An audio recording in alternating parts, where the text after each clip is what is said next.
Welcome to The Conflict Coach with Dr. Emily Taylor. I'm a mediator, developmental psychologist, and married mother of 5. I also teach conflict resolution classes. And like you, I've dealt with a lot of conflict in my own life. And I used to think I could make it all go away if I improved conditions or changed myself. But I've realized that conflict is just part of life. We all need more effective tools to handle it with confidence. So that's what this podcast is about.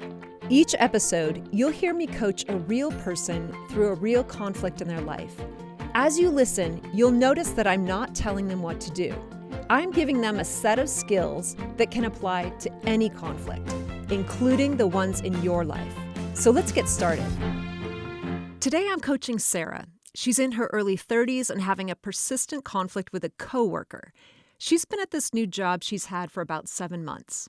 Sara, welcome. Hi, thanks. What is the conflict that you're coming to the session with today? What's going on? So I have a friend / coworker, and she's wonderful, probably 60, 70% of the time. And then there's just this little bit of time where she's just kind of mean. She'll be kind of snippy. Or I don't know. It sometimes feels like if I give an opinion and there's any way to kind of criticize that opinion, if the circumstances are right, she will. Okay. So is she in a similar type of role as you, or a complementary or a similar role? Similar role. I'm newer. Okay. Because she got me the job, actually. Oh, okay. And so she's helping kind of get me up to speed on what's happening. Okay.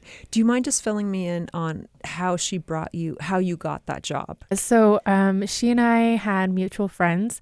We didn't really know each other. We knew of each other, but we hadn't really established any sort of a relationship. But our friends, thought we would make great friends with each other. And so we had set up a lunch to kind of get to know each other. And she found out that I had this educational and professional background that she felt like it was really compatible with a role that they were looking for in her office, and just basically did all the work so that I could have that role. Can you give me an example of the snippiness? So there was one occasion when I had first started and I was supposed to give a presentation, and I didn't know the material very well, and I was still trying to learn it.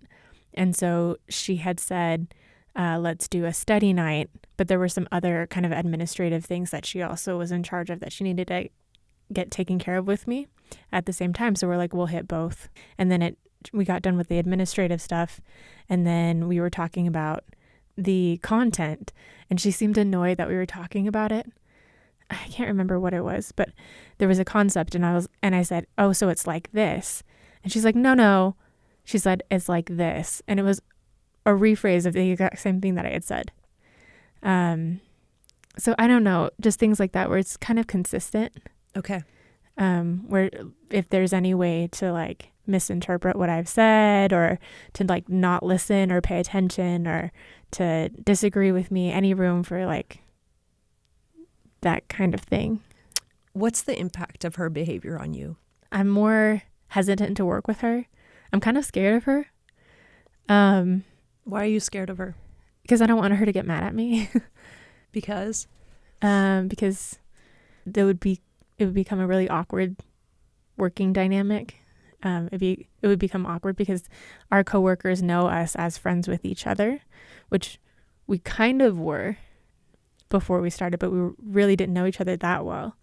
I guess there's some imposter syndrome kind of stuff that happens because you want to do well at a new job, and if my ideas are always unacceptable, then it makes me feel like I'm disoriented and not doing a good job at my work. And is she regretting bringing me on? Is it making other people regret having me there?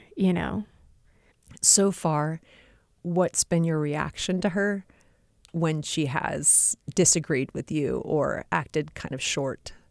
I acquiesce and then just say less to her, or just avoid sharing my thoughts if at all possible. Tell me a little bit about what your role, how much do you need to be sharing your thoughts with this person? So we work pretty closely together. Okay. We work on like big projects and big events, and you know, I don't have to work exclusively with her. But it is quite a bit. Okay. In terms of usual conflict styles, like how do you usually approach someone who's giving you negative messages? If it's in a situation where I feel like I can like talk to the person about it, I will. I like to think that I will. I just don't know that she'll meet me at that place, if that makes sense. Like if I opened up and said, hey, like I'm noticing this pattern. Is there something, you know, going on? Do you want to talk about it? I think she'd just straight deny it. Okay, listeners, I'm going to jump in quickly here to point out a few things. This first few minutes of every coaching session is always focused on what I call emptying the closet. We're getting out all the details of the conflict from Sara's perspective so we can start to examine the story she's telling about it. In this case, it's important that the coworker is Sara's peer and collaborator at work. We tend to conflict most with the people we're in closest proximity to. If you think about siblings, the closer in age you are, and if you're the same sex, typically you're gonna fight more. Some of it might be tied to a sense of competition. Sara's already pointing to a bit of insecurity around her relationship with her coworker. But mainly, the increased conflict in proximity is just because you have so many more chances to interact and experience friction. Okay, so let's get back to the session with Sara and see if we can shed some new light on her understanding of the conflict. If you went to work tomorrow and things with her were better, what would that look like? If what right now is not serving you, how could that be flipped to what you want? I guess the good side of her would be the side of her that I always see. She doesn't need to agree with everything that I say, but I think actively I wouldn't see a consistent pattern of misunderstanding and where, you know, if she took a beat or was trying to understand that wouldn't happen. So from her side, if things switched, she would be consistent. You wouldn't need to agree per se, but you would be maybe allowed to disagree and it wouldn't be a thing. Yeah. Anything else from her behavior that you would hope for? I think that's it. This is where I push on you a little bit. You know, if tomorrow you went in and things were better, is there anything from your side that you do have control over that you think, maybe if I did this or I was this situation might improve? I wonder if I was also showing up 100% with her, but I don't, because I'm scared of her. So if that makes sense. That was flipped, if I was like more warm and affectionate with her, because she's she's one of those people that when you walk in the room, she's like, hi, and you know, she's just like, you know, just really friendly and bubbly and things like that. And I'm not like that as a person, but I feel like I am more so when I'm closer to someone. So I've always wondered if I like was more expressive of those behaviors, even though I don't feel them right now, or if I could feel them genuinely, if that would help her to, I don't know, be less mean. Are you upset about this right now? Or is this more like, I got to figure this out just because we're working together? Yeah, I think it's more the latter. I don't know that I have active negative feelings towards her. And there's a lot of good too in that relationship. Like I said, 70%, she's wonderful. And we've had really great moments outside of work where we've like bonded and things like that. But it's just this 30%. I just feel uncomfortable with her. And to add another layer of complexity that maybe I should have mentioned earlier, we're about to go on like a 10-day trip together. We're going to go to a conference, and it's going to be like very, you know, fast paced, very intense, lots of coordinating to do. And I'm kind of worried about, you know, how that relationship's going to pan out, because it could either be something that strengthens our relationship and, you know, we can overcome these issues, or I can retreat farther into myself and like I end up, you know, blowing up at her, or she'll blow up at me and we'll cause a scene. It'll be very awkward for everybody involved. Okay. If you don't mind, we're going to switch gears. And something we do in conflict coaching fairly often is as much as possible, we try to get into the head and the heart of the other person. Mm-hmm. And how we do it is we role play, but where you'd actually be, you had mentioned before her name was Hannah, mm-hmm. to try to speak as if you're Hannah. And it's kind of a strange thing. We always have our own perception, but I'm going to ask you some questions. And if you can pretend to speak in the I form as if you're Hannah, we're just going to see if this gets us anything, okay? Okay, sounds good. Okay. Hey, Hannah, I heard, there's a little bit of friction that you're having with Sara at work. What's going on? Yeah, I think at times maybe I haven't been the most patient or available. Oh, why's that? What's made you impatient, or what's going on? Maybe stress. Oh, okay. What are you stressed about? There's kind of a lot going on, and she doesn't really know as much about the role as maybe she would need to be more helpful. Oh, okay. So it's kind of frustrating that she can't, she's there, but then she doesn't know how to actually help you in the ways that you need help. Yeah, and there's been a lot kind of on my shoulders lately, so yeah, it would be nice if she could pitch in more. Okay. Why is there more on your shoulders than normally? One of our superiors had surgery earlier this year, and I had to take on a lot of his extra roles in addition to my own roles. And then in just a few months before that, we had another position that needed to be filled that I had to, cover for until we could get that position filled as well. So I've just been doing double duty for a long time. Okay. Are you being compensated for that? Or what kind of support are you getting personally to be able to do all that stuff? Nope, not really. Not a ton of extra support. Okay. So it's just expected. You got to pick up the slack. Yeah. Is there any end in sight to this stress? Or? Yeah. So our boss has come back and he's taking on his role, and it's such a relief. Okay. So you have somewhat lessened stress.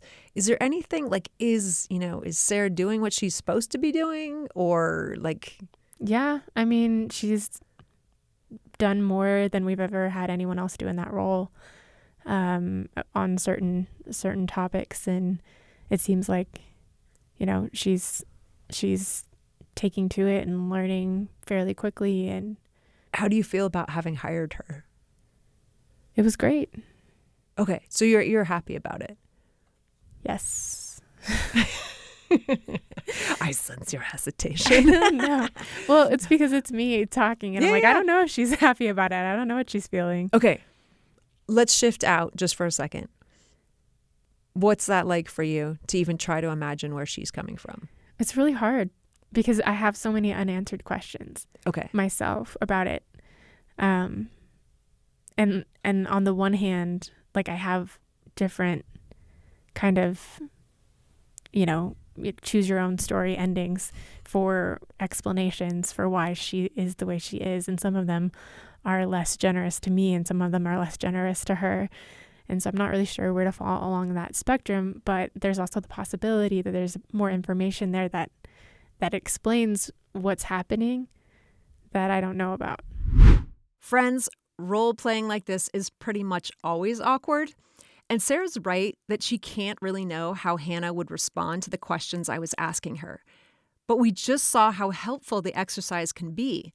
By putting herself in Hannah's place, Sara brought some new information to the table that hadn't come up yet, which is the fact that her coworker has been under a lot of extra pressure that may be contributing to her snippiness and criticism towards Sara.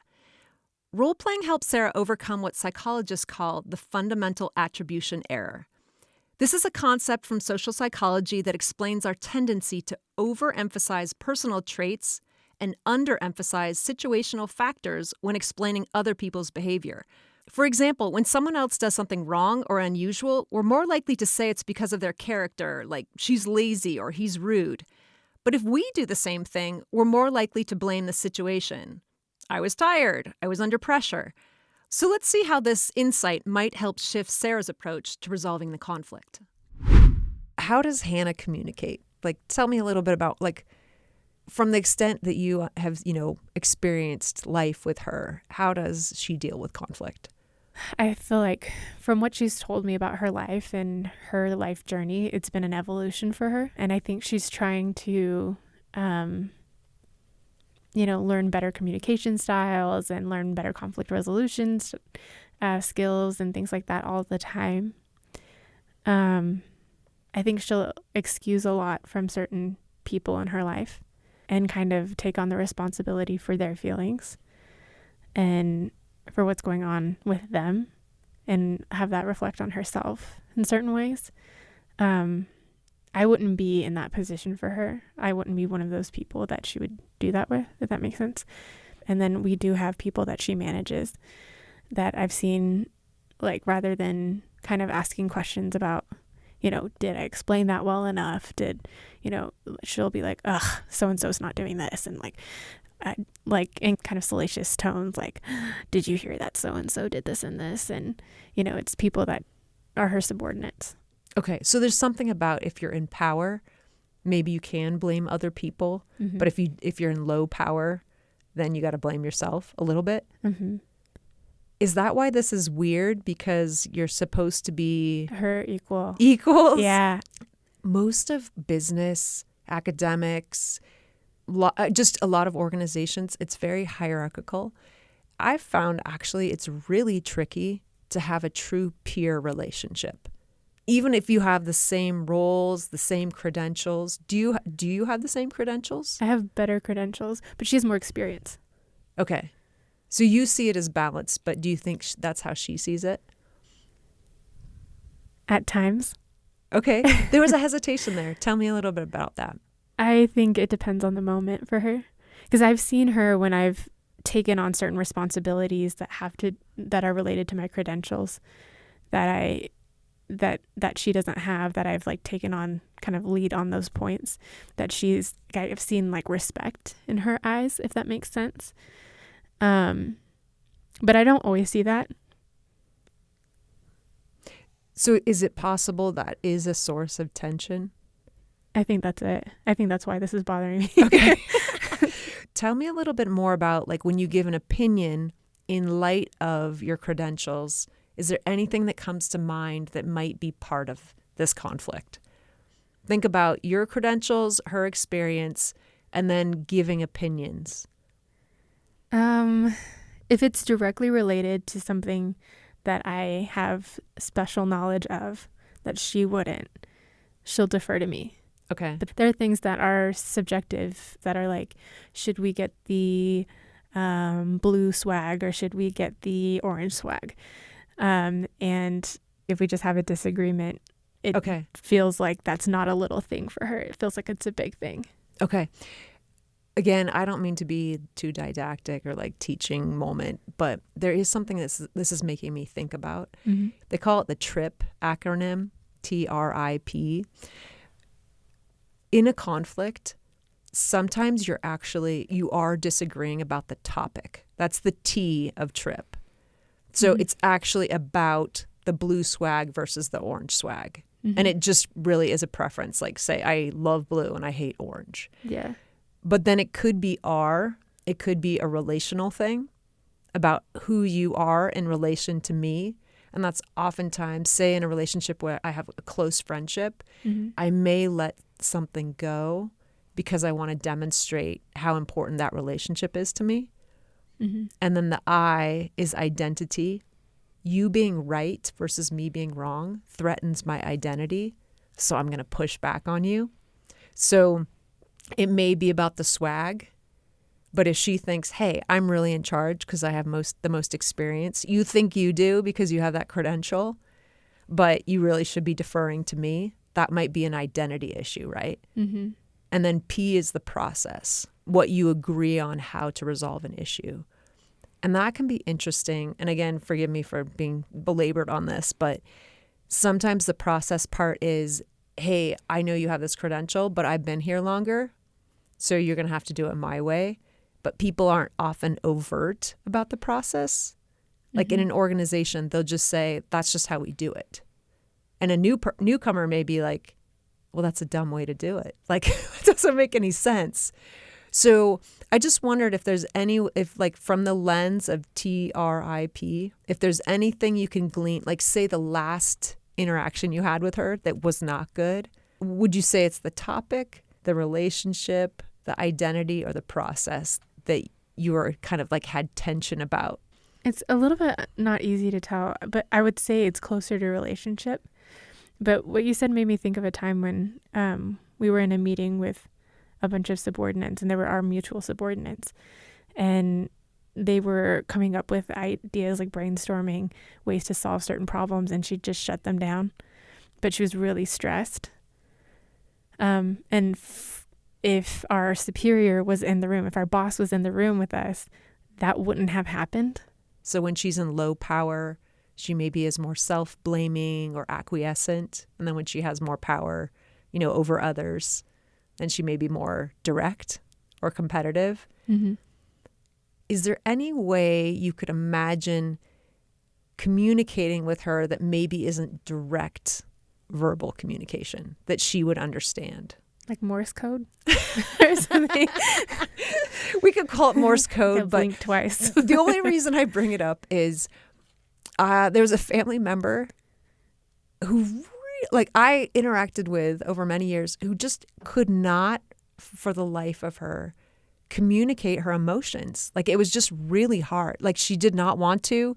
If you brought up a hard topic, she'd kind of like look away, get out of the situation, basically avoidant. Mm-hmm. And I had this moment where I was like, you know what? I don't think this person can do this. Like, I don't know, like faculty wise, like I don't think there's a capacity, right? I'm wanting to communicate directly, but I feel like this person can't do it. And I guess because I've studied autism spectrum disorder for a while now, I've had to think outside the box about how to communicate with someone, where maybe my nonverbal, or maybe like taking someone to lunch and then you still never bring up anything serious, but the fact that you invited them to lunch is actually communicating, I want to be your friend. Mm-hmm. Does that make, that's what I'm thinking of. Yeah. Is we're a very direct culture, like generally speaking. We say stuff like, well, to be honest, and then we'll like, blah, like we'll say all this stuff. But are there any gestures, like not going the direct verbal route, that you could think of that would communicate to Hannah that you want to work with her, that you want things to go well? Yeah. What comes to mind? I don't know. She really likes like art and pink and Broadway, and I'm sure there's something that would probably come up along our trip that I'm sure I could find an opportunity to incorporate something like that, where either I suggest we go to a show that I know she wants to go see, or I know that she has a preferred breakfast spot where we're going for the conference. Maybe I'll bring it up and maybe just show her that she's appreciated. We don't need to compete. I think most people just want to be appreciated. Some of her behavior, we can only assume if someone won't tell us, but it seems fear-driven. There just seems like a stress-driven maybe, and that can be a real habit. Contention can be a habit like that. But I'm wondering if there's a way, again, like you're saying, to allay her potential imposter syndrome, right? Like you mentioned it, but I'm just saying especially with, certain types of schooling or credentials, it can be very real to feel intimidated. Maybe so. Maybe I was feeling intimidated, but she's actually also feeling intimidated. I honestly think that's very possible. Huh. She might be second guessing her very opinion because, she doesn't have the same background as you. Maybe. Yeah. Even if it's not the case, it sounds like I can see a way forward for like just appreciating her in general, because she has done so much. And she has, really taken on more than she should have to this year. So yeah, I think that would go a long ways. You've been so kind to come and, talk about your experiences, and I really appreciate how you've presented and tried to be very respectful of Hannah as well while you were talking about her and maybe for her at a point. Yeah. Thank you. It's been very, very, very helpful. Did you notice how Sara's perspective on what might be driving Hannah's hurtful behavior had shifted by the end? She started to consider that maybe Hannah wasn't just being thoughtless or mean, but maybe she too was feeling threatened or insecure. And that opened up the possibility of a different way to resolve the tension by helping Hannah feel more secure and appreciated. So the first thing to take away from today's session is this idea of the fundamental attribution error. When you're frustrated with how someone is behaving, try to consider what you're attributing that behavior to. Are you blaming their character or their situation? We have a tendency to overemphasize how other people's negative actions are linked to shortcomings in their personality, that they're lazy or selfish. And we tend to ignore the role that external circumstances, like added stress or health problems, may be playing in their behavior. If you can see how factors outside of their control are affecting their behavior, you'll find new options for resolving the conflict. Second, remember the TRIP acronym as you consider what your conflict is really about. Is it that specific topic of your disagreement? Is it your relationship?